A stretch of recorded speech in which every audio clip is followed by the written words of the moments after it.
On today's show, Christina Long in studio. She'll talk about what she found out at SEC spring meetings in Destin, Florida this week. We'll also look ahead to today's baseball game between Arkansas and North Dakota State and look back at what Dave Van Horn had to say about the matchup yesterday. But first, a word from Kendall King. At Kendall King, we're proud of over 4 decades of design. We're continuing the legacy of great creative design by combining our brands of Kendall King, Soapbox, and Shopcart. Together, these brands represent a new focus in marketing design, with individual attention to specific areas. Through our design expertise supported by a team of talented professionals, we showcase our best. We are Kendall King, we are Soapbox, we are Shopcart, we are design.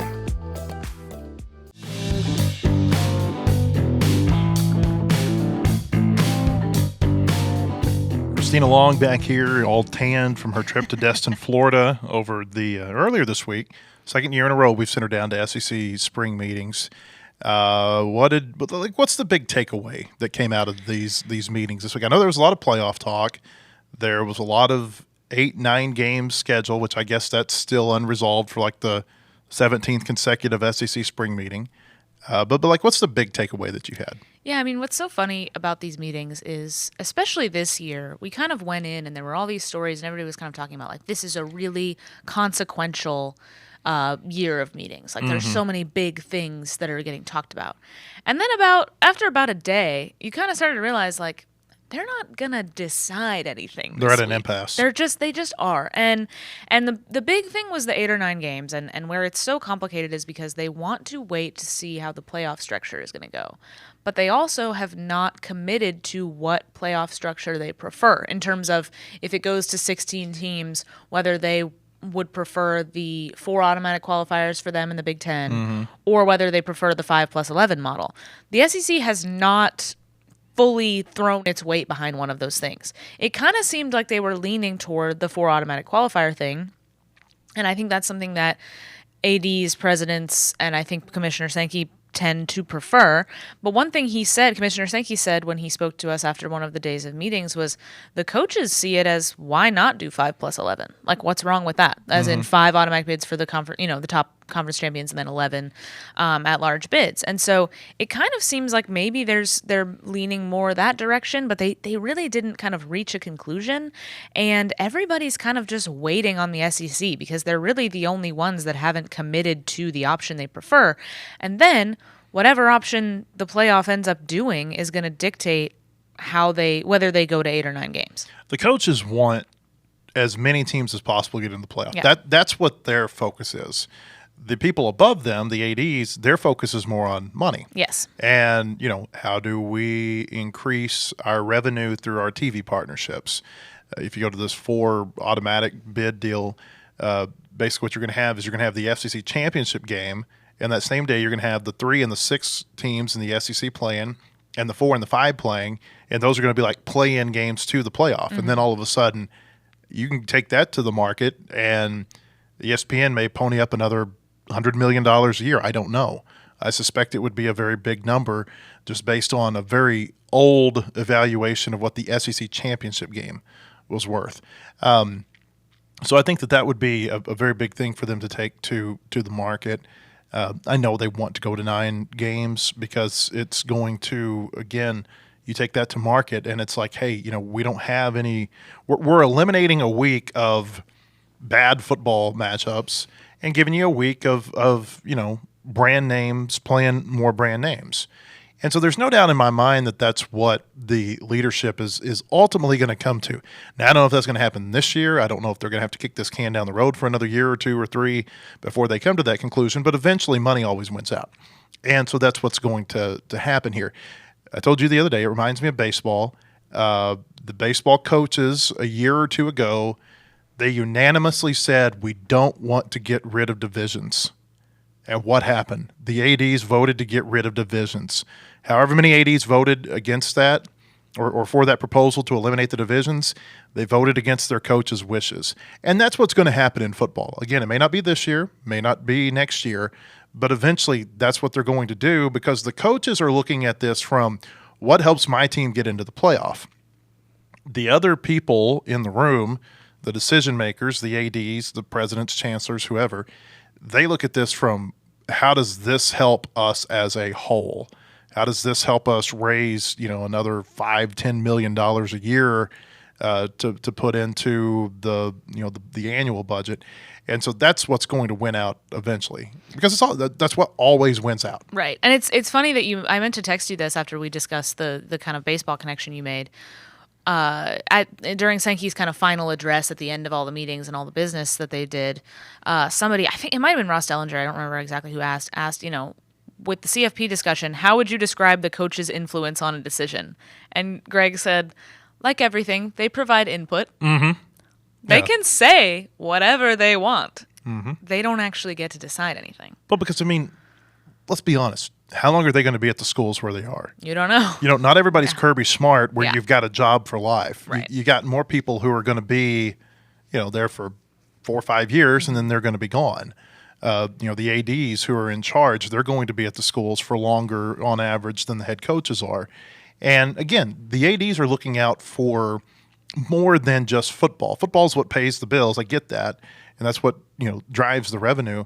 But they're looking at it as, hey, how can we take this to help us maybe, yes, help our football program, but maybe it helps our men's basketball team too. Maybe it helps us, stay competitive in one of these Olympic sports that, is important to us, but it may not be important to everybody else, like an Oklahoma softball or an Arkansas track or something like that. Money wins out. Money always wins out. Right. And that's what's gonna dictate this. Right. So it was a lot of playoff discussion, a lot of stuff about what model they prefer. A lot of what Sankey talked about was about that, and all the exploration that they're doing about that. And yeah, they have to decide on something this year. By December 1st. Yeah. And so it's got to come eventually. And the SEC and Big Ten have the decision-making power in that because of a memo that everybody signed, I think earlier this year, maybe last year, basically giving the SEC and the Big Ten the power to decide on the playoff format. That was something that they were able to kind of strong-arm everybody into signing and agreeing to. And so the Big Ten knows what it wants. It wants the 4 automatic qualifiers. It has been upfront about that and gung-ho about that the whole time. And the SEC is like, maybe. I think people who hear that say, well, why would it's because the SEC and the Big Ten feel like they can break away and do their own thing and leave everybody else behind. And that's what they threatened to do if not Yes. everybody signed on to this thing, Yeah. and basically giving them all of the decision-making Goodness. power. Yeah, it's crazy. It's like mafia. Yeah, and the other thing that people got kind of strong-armed into was the agreement about where all of the schools have to basically submit to this newly created College Sports Commission / CEO and basically say, hey, even if your state has state laws preventing the enforcement of some of these new rules, you actually can't follow those state laws, or you can't abide by those, and also you have to get your state laws changed. And everybody signed on to that because the threat was, okay, you can sign this or you cannot be part of the conference, you cannot schedule conference games. So what else are you supposed to do? So he announced, unanimously every school signed the agreement magically. Unanimous. Yeah, the attorneys are watching this, at the offices of Dewey, Cheatham, and Howe. They're going to, that's who wins in all this, are the attorneys. This thing is going to just continue to play out in court. It's, and I understand it may not be the universities that have, if they've maybe signed away their powers to litigate against this. Somebody will find a way. Somebody will find a way to do it. Yeah. Maybe it's an attorney general in a state house. It's fascinating to see how all this continues to go. Arkansas wants to stay at SEC games. Yeah, Pittman. So it was interesting the way it went. So he had spoken during the season. It might have been before the Texas game. Somebody had asked about, they were asking about the rivalries and if they go to 9. And so which rivalries would you want protected? Do you want to play Texas every year? That kind of thing. And I remember writing about how he called it ridiculous that the SEC would play 9 games because of how you would be limping into the postseason and how, it works for the Big Ten and the ACC and the Big 12. Right.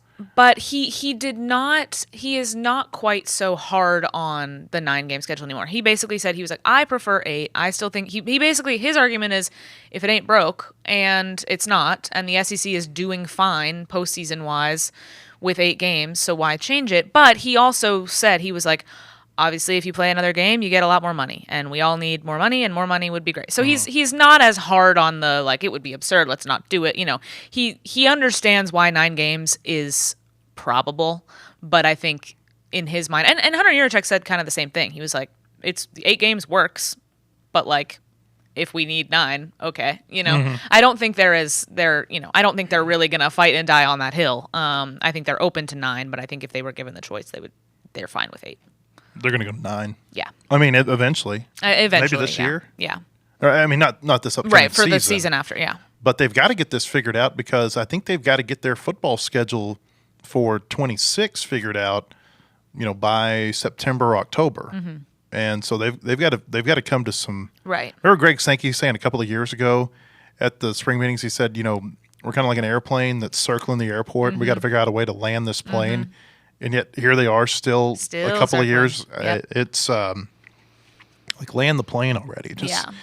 There has been more ink spilled over 8 and 9 SEC games than I mean, we wrote about it last important year. issues. Yeah, and he was asked too about, if you stay at 8, what do you do as far as protecting, secondary rivalries? So not necessarily like the number one big game. Obviously like the Iron Bowl is going to get played, but what about like Alabama, Tennessee? Like other things. It's still doable. It just right. What happens? They aren't protected as annual games. But what I'm saying is you can still protect them under an 8-game schedule. It's just they have got this thought in their head that everybody stays on campus for 4 years, which is moronic. And that you should play every school. If you're on campus for 4 years, you ought to be able to go to Georgia at least once. You ought to be able to go to Vanderbilt. They don't care. Look, man. Care. By the time you get to your 4th year, you're probably on your 3rd or 4th school in this climate. So they don't care. The players don't care. No, they don't. It's much. I think it's much more important to like keep rivalries intact. Yes, than and it I is. think they're maybe open to doing that. But that was something that he was kind of asked about a couple times about. He wasn't very committal about it, but he kind of said that they're open to trying to preserve some of those games. They should go back. If they stay at 8. I would like to see a commitment to preserving other rivalry games, like some of the rivalries that have gone away, like a Bedlam over, like figure out a way to make it where whatever conference you're in, these games can be protected because, we talked about this a lot. It's like they're kind of poisoning college football little by little, and you might not be able to see it where you're standing at, but if you're 200 miles downstream, you're going to see it eventually. And, we may not be able to see some of the ramifications of what's happening in real time, but we might look back 5 or 10 years from now and be like, well, that was a reason people have been turned off from this. Yeah. It's dangerous. And I think that, TV ratings and attendance and things like that, those are, that's what people look at. It's like, oh, well, look at the health. It's never been better. But there's like this undercurrent of frustration, I think, from people with college sports that eventually is going to bubble up to the surface and become an issue that they're going to have to deal with because they're not proactive enough to deal with it right now. Yeah, exactly. I was talking to some people about that when we were down there, just some other reporters about how it's crazy how just lines been going up so steadily, and eventually it can't forever, and eventually there's going to be some kind of a breaking point. And somebody on our Whole Hog Sports message board had posted a thread being like, how much has all of this, NIL, all of this, and it's something we've talked about on the show about how it feels like you have to have a law degree and a business degree to even follow college football anymore. And somebody had posted in a thread on our board, like, how much have these things kind of lessened your enthusiasm for college sports, college football specifically? And a lot, people had mixed reviews. Some people said, like, I'm going to watch the Razorbacks no matter what. I still care so much about this team. Yes, it feels a little different, but I still, I'm not like not watching the games. And other people said, I prioritize other things now. I'm not that, it's hard to be as invested as I was. Part of it is, like we've talked about on the show before, about how you don't feel as connected to the players because you have 50 new ones to learn every year. And so I do think eventually you'll kind of start to see that happen more. I think it could be a slow process. I think, lots of leagues are wringing their hands over how you get the young people to stay. Young people maybe aren't that into sports anymore as far as viewership or attending games. And there's lots of concern about that, and especially professional leagues. And so is that going to be something that we see with college sports as far as, and how the rise of sports gambling is changing viewership and everything. There's so much kind of going on that I think it'll be a kind of slow developing thing, but eventually I think the makeup of fans and the makeup of kind of viewership and attendance is going to change. I asked my son last night, I said, Jack, do you like NFL or college football better? He goes, high school. He does love the Fayetteville Bulldogs. He loves high school football. Should I tell people what he said about the recruiting? Oh my gosh, yes. That's so funny. So we were in the car the other day. It was his last day of school. And, when you work for a magazine, you end up with a ton of different magazine copies. And so unbeknownst to me, I had one underneath the console of my truck. And it was the recruiting issue that had come out a couple of months ago. He grabs it and looks at it. He goes, Dad. He looks at it for a second. You can see the wheels turning in his head. And he goes, Dad, Arkansas has a recruiting issue. We can't get the players here. When they come here, we can't keep them. That needs to be the subject of your next column. The wisdom of a 7-year-old. So funny. It does say on there the recruiting issue. The recruiting issue. He did not understand that a magazine edition is called an issue. It's so funny. He just saw it as, oh, well, they see it too. There's a recruiting issue. It's hilarious. He's a smart kid. Wisdom of a 7-year-old. He wanted to be in here today for the podcast too. I told him no. He loves to be in the podcast room. He loves the lights on him. Football schedule, first 3 games got announced yesterday. They're going to play Alabama A&M at 3:15. All these are going to be on a Saturday afternoon, by the way. There was some thought on my part that Alabama A&M may get moved to a Thursday. That's not going to happen. It's going to be on a Saturday. 3:15 to start the season. Arkansas State's going to be at 4 o'clock at War Memorial Stadium. And then Ole Miss is going to be a night game in Oxford, either a 6 o'clock or a 6:45 kickoff. The thing that stood out to me here is that the Arkansas State game is the game that the Razorbacks get to choose the kickoff time. And a lot of people are wondering, why did they not play a night game at War Memorial against Arkansas State? And we have heard Sam Pittman in the past, he calls it a road game. It is a road game. I mean, and he doesn't mean it. You're going on the road. They're going on the road. I tell people this all the time. When they go to Little Rock, it is the longest travel game of the year for them because they charter a flight everywhere else. You charter a flight home from Tuscaloosa, you're going to be home in an hour and probably 15 minutes. You take a bus home from Little Rock, and you're looking at a 3-hour trip one way. And so, it's not a huge difference, but it is, it's the longest road trip they take of the year. And but we've heard him in the past. He does not want to play night games down there because of busing back to Fayetteville. We've seen coaches in the past. Brett Bielema did this. I think Lou Holtz did this, where they would fly the team home. Bielema would do it, and different coaches have handled this differently, how they take the team down there. I think Holtz may have flown them down there and flown them home. I'm not sure. Obviously, I wasn't there for that. I do remember with Bielema, though, they would bus to Little Rock, and then they would fly home. There ain't going to be any more charter flights in the era of revenue share when you don't have to take them. And so that's my 2 cents about why this is at 4 o'clock, is that they don't want to get home at 3 o'clock in the morning. They'd much rather get home at 11 or midnight. Yeah, definitely. Something interesting that happened at SEC meetings that I meant to tell you about was I listened to Texas Athletic Director Chris Del Conte speak, and he talked about how he prefers 9 games in part because they have Red River that gets played at a neutral site, gets played at the Cotton Bowl, and so at 9 games, he could have 4 true home games, 4 true road games, plus this Red River game, and it would allow them. He wouldn't lose a home game every other year. So I thought that was interesting. I know we suspect that the Little Rock contract might be coming to an end anyway, but that's what I think is going to happen. Yeah. I mean, I don't feel any momentum at all for keeping games at War Memorial. It's just died down, I think. When Asa Hutchinson was the governor of Arkansas, he put a lot of political capital into not only keeping the Razorbacks there, but also doing things, like putting War Memorial under the umbrella of the Parks Department. There's a longer Parks, Tourism, and Heritage, I think is the name of the department. But put them under that, got them some historical grants that could, pay for some upgrades there. They did some things that have, behind the scenes have upgraded War Memorial Stadium. but it's not necessarily stuff you see when you go to a game there. Yeah. You know, I mean, if you're going to a game there in 2025, it's not a whole lot different than going to a game there in 1995.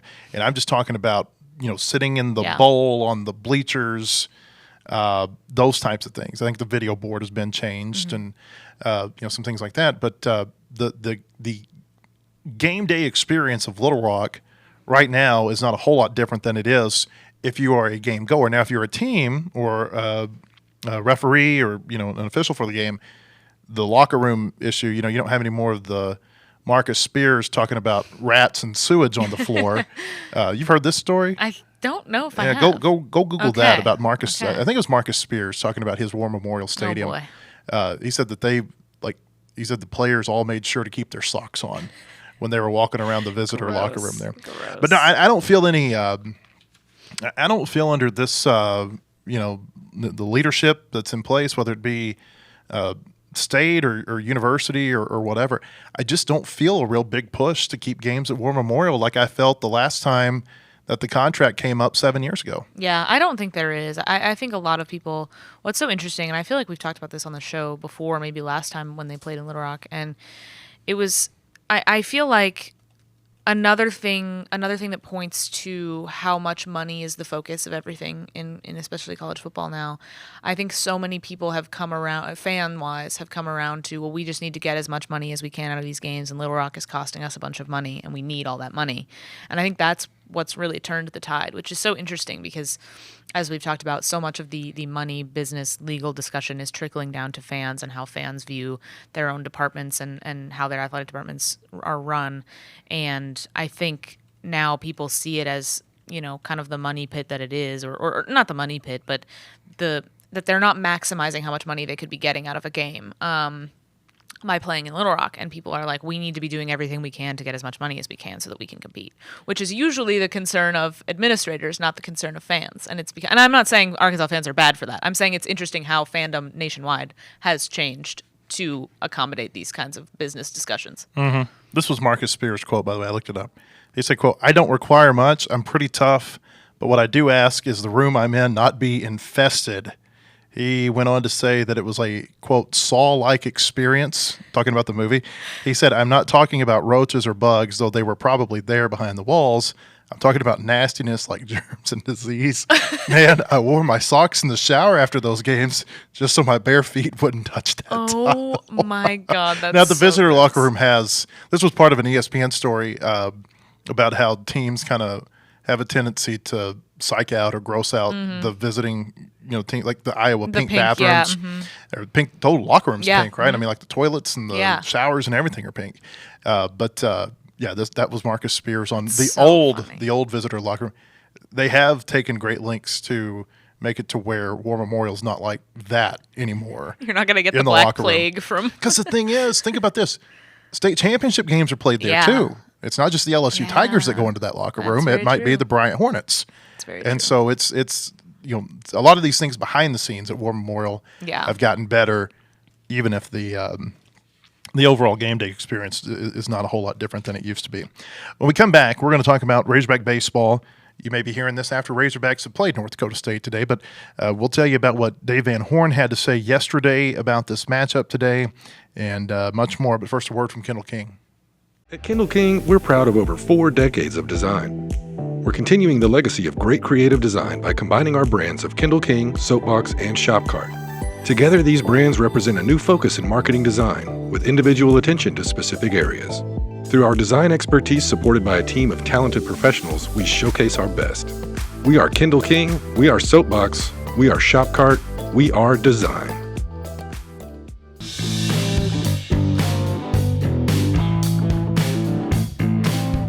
Hey, welcome back. I want to tell you about our friends at Bentonville Glass. They've been serving their community since 1971. Committed, professional, versatile. If you're looking for a quality leader in Northwest Arkansas, or looking for skilled craftsmanship, look no further than Bentonville Glass for all your glass market needs with the highest quality products. You can come by and see them at 507 South Main in Bentonville or online at bentonvilleglass.com. I want to tell you, too, you can get the latest breaking news on all Razorback sports at wholehogsports.com. Most in-depth source for all Arkansas sports analysis, latest in recruiting, unique stories on all your favorite teams. Subscribe today at wholehogsports.com. Anthony Christensen, who works for us, called me this morning and said, I think this must be like Christmas morning for you. It's the start of NCAA regionals. I said, no, I get some sleep on Christmas. The regionals begin today. Arkansas, North Dakota State at 2. And then you've got Creighton and Kansas at 7 this evening over at Baum-Walker Stadium. Dave Van Horn announced yesterday that Aiden Jimenez is going to start this game for the Razorbacks. Jimenez, just the second time that he started this year. He started a couple of weeks ago against Tennessee, didn't pitch last week down at Hoover. I don't think anybody expected Arkansas to throw Zach Root in this game. I do think some people thought that if Root didn't throw, that Gage would be the one that you would see. But you look at the splits for North Dakota State, and I know Jimenez and Wood are both right-handed.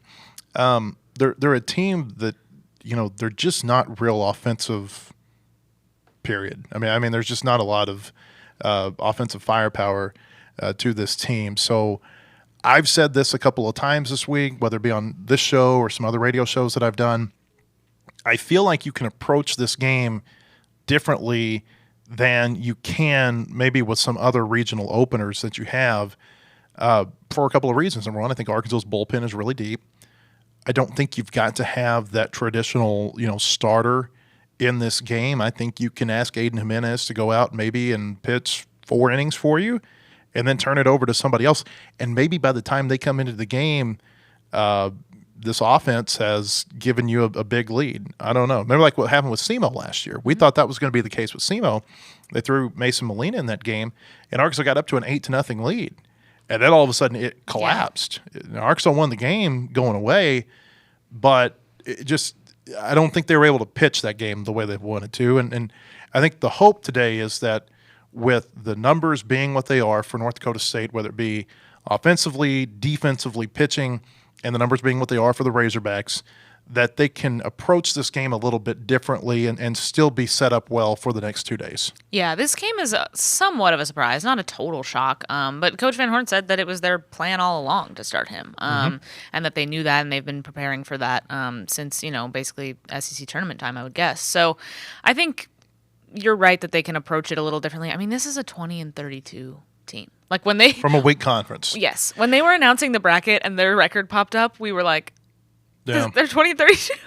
Well, and I think Bubba and I talked about this yesterday. Little Rock, they're a 4 seed, and they could have been sent up here. I think Little Rock would have been a much tougher 4 seed than North Dakota State because you got everything that comes along with playing Little Rock in that game. There's a ton of pressure that has nothing to do necessarily with what happens in between the lines. It does, but it doesn't. You know what I mean? And so with North Dakota State, it's just a different deal. And the thing is, they're 20-32, and you look at them and you say, well, they played the number 1 non-conference strength of schedule this year, and that's true. They had to get on the road because they couldn't play in their home ballpark for a long time because of the weather. But they were still 13-15 in the Summit League. Right. And the Summit League is not a real great conference.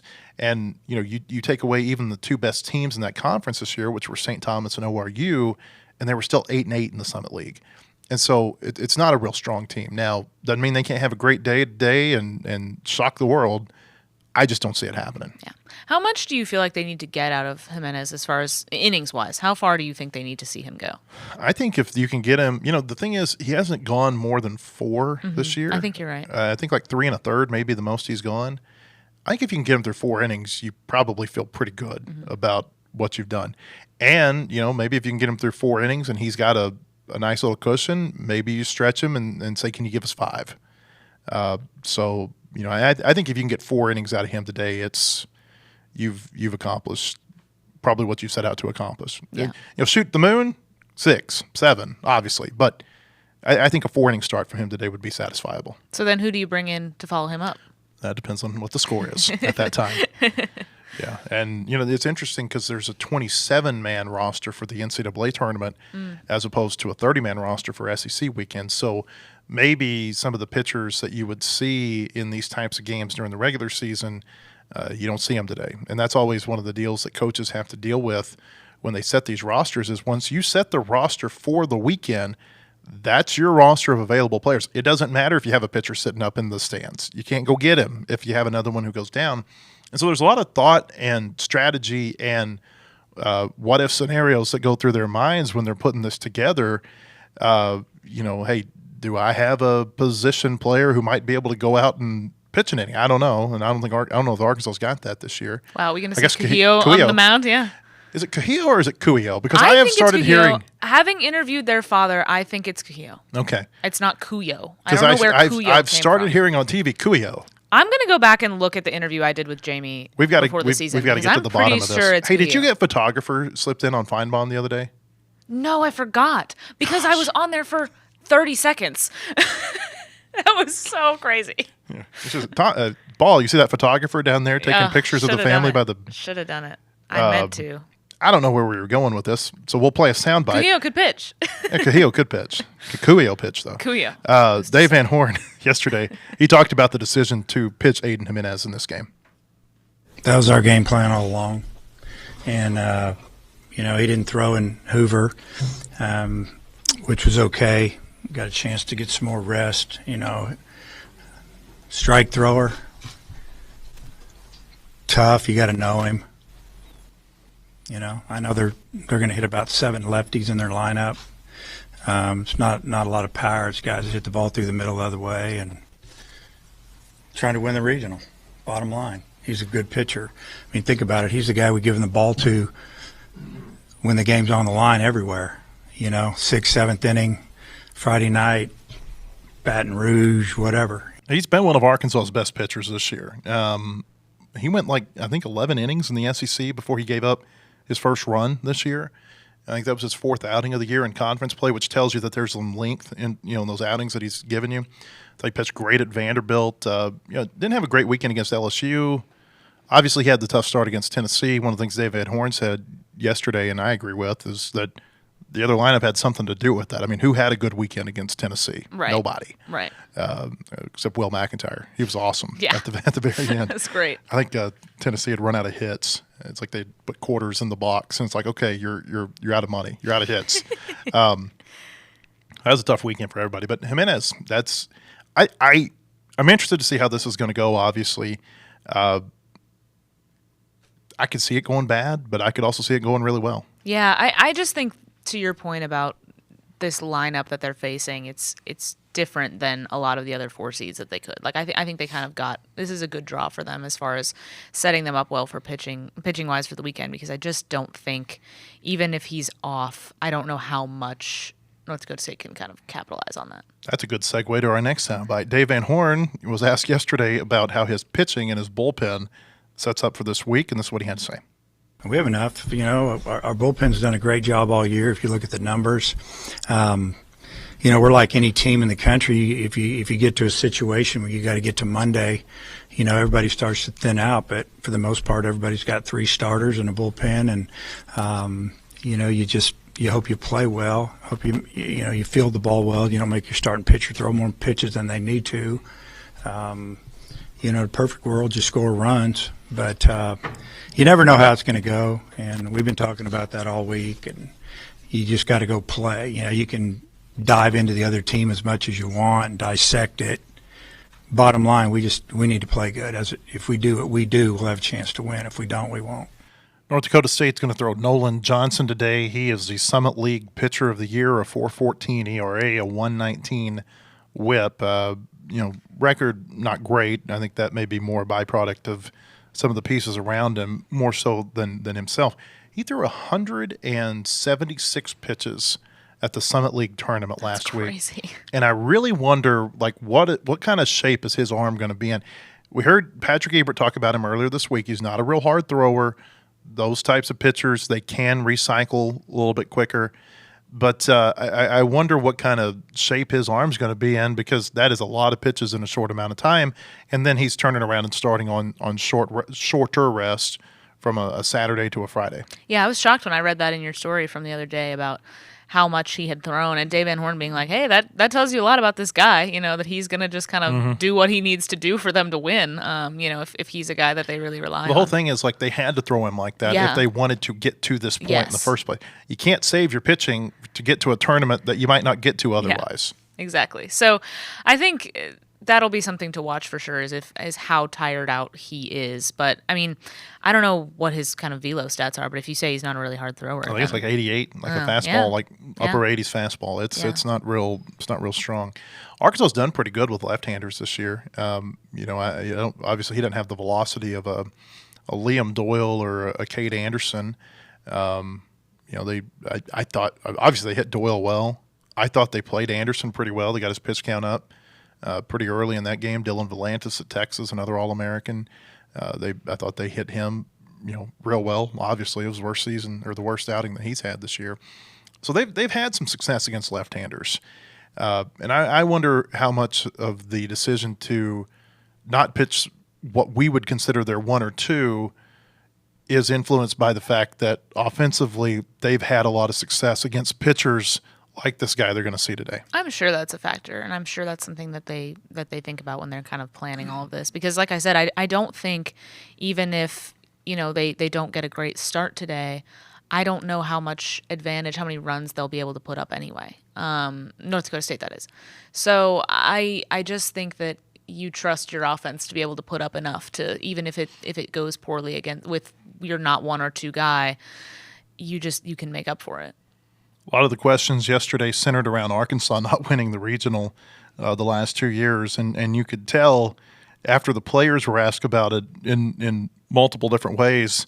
I think Van Horn got a little tired of hearing about it. This was his soundbite. You can read a lot by body language.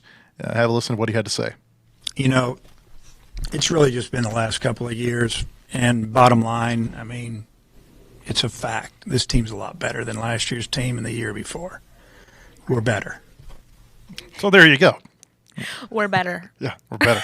He let that one linger. I do think they're. I do think No, they I are agree. a better. Bubba and I talked about this yesterday. This is just. It feels like a better team than this year. I thought they were going to win the last two regionals the last 2 years, and TCU. That turned out to be a better team than Arkansas. Kansas State, I don't believe they were better than Arkansas last year. I just think that they had a better day. Yeah. And that's just kind of how it happens sometimes. You put that Arkansas and that K-State team in a best-of-3 series last year, and I think Arkansas wins it a good majority of the time. Yeah.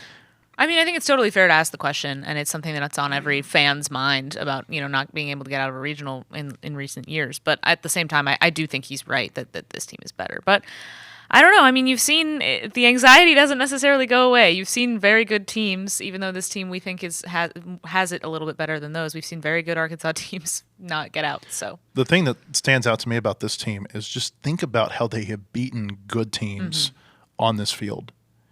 Like A&M was the only team that came in here and made them look bad. Yeah. And there were a lot of things that went into that where A&M was more rested, and then you had the rain delay to where you're playing. You've got a short rest and 3 games in the span of like 27 hours. That was the only weekend where they haven't looked good. Texas comes in here. They beat them by 19 runs combined. Tennessee came in here, won game 1, but then Arkansas, I mean, you look at the score and it's like 8-6 and 8-4, but Arkansas really controlled, I thought, those last 2 games against Tennessee. So not only have they beaten teams here, I mean, they've beaten them badly. Missouri. I know Missouri was what they were this year, but go look at what Missouri did in some other road stadiums. Yeah. It wasn't 51-9 or whatever it was over 3 games. Wasn't even close. yeah, They didn't win them except for in College Station, but they were more competitive at least once or twice a weekend than they were here. There's something about playing at Baum this year with this team. I think they field a lot better here. I think they hit a lot better here. I think they pitch a lot better here. There's just a comfort level from them in that stadium that it just feels different than it has in the past couple of years. Even last year, I know they tied the school record with wins, but they weren't beating teams then like they've been beating them now. right. I think you're right about that. I think the way that they have won has felt different. Somebody will probably find that if they lose the regional this weekend, say, look at this goofball. But I think I like them. I like their chances to get to Omaha because of how they have played at home. And because of how they're set up, yeah. I mean, Tennessee may come in here in a week, and but I don't know. Tennessee's going to get out of their regional. They got a tough regional. Yeah. Wake is good. Cincinnati can steal bases. Dave did. He did. Kind of relent and talk a little bit about the last couple of years. He was asking a question about how much do you learn from the experience of the last 2 years, and how much are you able to apply that to this year? And this is what he had to say. If you're not learning, you're going the other way. So you got to learn from your mistakes. You got to learn from experience, and there's nothing more. I don't think you can learn any more without it. The experience is the way you get it. You learn by, hey, that happened. This guy did that. Like I always say, they kind of tell us where to hit them in the order after a while. We just see what we see. And, as far as what's gone down the last couple of years is, last year we walked people and we got in trouble game one. You get a big lead, you're up 8-1, and you're in the fifth inning. So I guess you can probably figure I still remember it. And then your pitcher goes out and walks like the base is loaded, and we just punched in 5 runs. And next thing you know, it's 8-8, and we're using our better bullpen arms on Friday, which is okay if the game's tight, but we should have blown that game out. And we got to use Gackle for who knows how many innings, and so he's going to be a little bit tired the rest of the weekend, and we end up scoring the next 8 runs. But we'd already used a couple guys before we got that game. And what you do today is going to affect tomorrow and the next day, and it really did. So, hopefully our guys will go out and pitch well. Hopefully we'll field well. We didn't field well in the first inning the other day against Ole Miss, and it cost us the game. And, they didn't score the rest of the game. We scored in the bottom of that inning and the bottom of the second. So, there's a lot to learn, and hopefully, cut that off at the pass pretty much. If something like that happens again, we're deeper in our bullpen than we were last year. We won't wait quite as long. Listen to him talk about the SEMO game last year, the opening game, not the game where they got eliminated, but the 17-9 game. I feel like they would be okay winning a game by that score today if they can use their pitching different, where they don't have to bring in their best bullpen arm. Yeah, I think that makes sense. I think, and I would think that this game would set them up well to do that. It's all about winning. I mean, it's not about how it's not about the score. It's about did you win and how it affects you moving forward. Right. And hey, I'm fascinated to see how this is going to go today. Aiden Jimenez, by the way, he has pitched in the NCAA tournament before when he was at Oregon State, true freshman. Probably the best outing he's ever had in his career. 6 innings, 6 strikeouts, 3 hits, no walks against Sam Houston State in an elimination game in Baton Rouge in 2023. So when the lights have been on him in the postseason, the one time it's happened, he turned in what I think is, you look at all of his games that he played, that one stands out as it looks like the best game of his career. You need to file that away for a notebook today if he does well. Yeah, it's in my notebook today. Oh, it was in your notebook today? You can expound upon it. True. Looking through some stats too, Zach Roots had a couple of really good postseason starts. He had a game last year where they recycled him after like a few days because they were playing like their 5th game in 4 days, and they had to have somebody, and it didn't go well when he came back on short rest. But in his 2 starts at East Carolina, he was really good in the postseason. So hope you'll come to our website, wholehogsports.com, not only today, but throughout the weekend to read our coverage from the Fayetteville Regional. We're all going to be out there. I submitted an insane amount of credential requests for our Somehow company. They're letting us all go. They're letting us all in. We're going to have a ton of coverage from out there this weekend. We're also going to have podcasts throughout the weekend. We're going to have shorter podcasts than what we usually do on weekdays, but we'll have some little, bite-sized reactions to what we have seen from the game the day before. That'll be posted about mid-morning on Saturday and Sunday, so be sure to be looking out for that. You can subscribe to our podcast on Apple. Just search Whole Hog Sports, or you can find us on our Whole Hog Sports YouTube page. We'll also put those shows on our Facebook and our Twitter pages. So we hope to see you throughout the weekend. We'll see you back here in studio on Monday. Have a great weekend, everybody.